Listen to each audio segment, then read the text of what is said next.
Corona سے فوت ہونے والوں کو کیا شہید کا درجہ ملے گا؟ تو اس کا جواب یہ ہے کہ آج کل جس طرح یہ مرض وبا کی صورت میں پھیل چکی ہے اور مسلمانوں کو بالخصوص اور پوری دنیا کو بالعموم گھروں کے اندر روک دیا گیا ہے، حتیٰ کہ مساجد کے اندر نماز باجماعت اور جمعہ کے لیے بھی رش کرنے سے گورنمنٹ کی طرف سے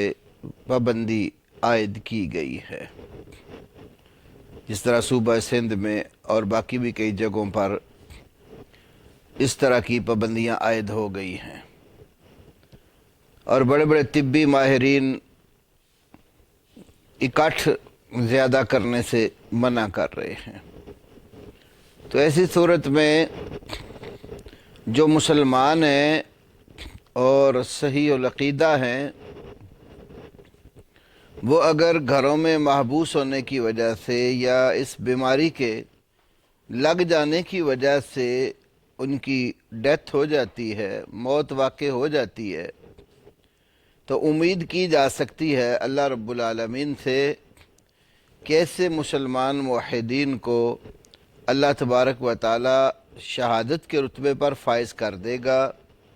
جس طرح کے طاعون کے حوالے سے کئی ایک احادیث ہیں،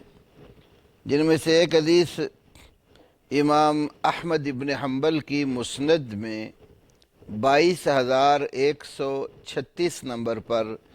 حدیث ہے کہ جس وقت ابو قلابہ تابعی بیان کرتے ہیں کہ شام میں طاعون واقع ہوا تو عمر بن عاص رضی اللہ تعالی عنہ نے کہا کہ ان ھذا الرجز قد وقع ففروا منه في الشعاب والعودیہ، یہ عذاب واقع ہو چکا ہے تو تم اس عذاب اور مرض سے مختلف گھاٹیوں اور وادیوں کی طرف بھاگ جاؤ۔ فبلغ ذلك معاذا، پھر جب یہ بات حضرت معاذ بن جبل رضی اللہ تعالی عنہ کو پہنچی، فلم يصدقه بالذي قال، تو جو عمر بن عاص رضی اللہ تعالی عنہ نے کہا تھا تو معاذ ابن جبل رضی اللہ عنہ اس کی تصدیق نہیں کی، بلکہ فرمایا بل ہوا شہادت و رحمت، جو شخص اس بیماری سے فوت ہو جائے گا تو اس کے لیے یہ شہادت اور رحمت ہے۔ ودعوت نبیکم صلی اللہ علیہ وسلم، اور تمہارے نبی محمد صلی اللہ علیہ وسلم کی یہ دعا بھی ہے، یعنی جو اس بیماری میں فوت ہو جائے اللہ اس کو شہادت کے مرتبے پر فائز کرے گا۔ اور نبی علیہ السلام نے یہ دعا حضرت معاذ کو دی کہ اللہم آت معاذا و اہلہ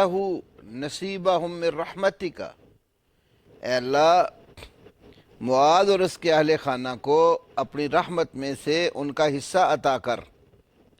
تو ابو قلابہ تابعی رحمہ اللہ فرماتے ہیں فعرفت الشہادۃ وعرفت الرحمہ، تو میں نے اس شہادت اور رحمت کو پہچان لیا، اور معاذ ابن جبل رضی اللہ عنہ اسی طاعون کی وجہ سے فوت ہوئے اور رسول اللہ صلی اللہ علیہ وسلم کی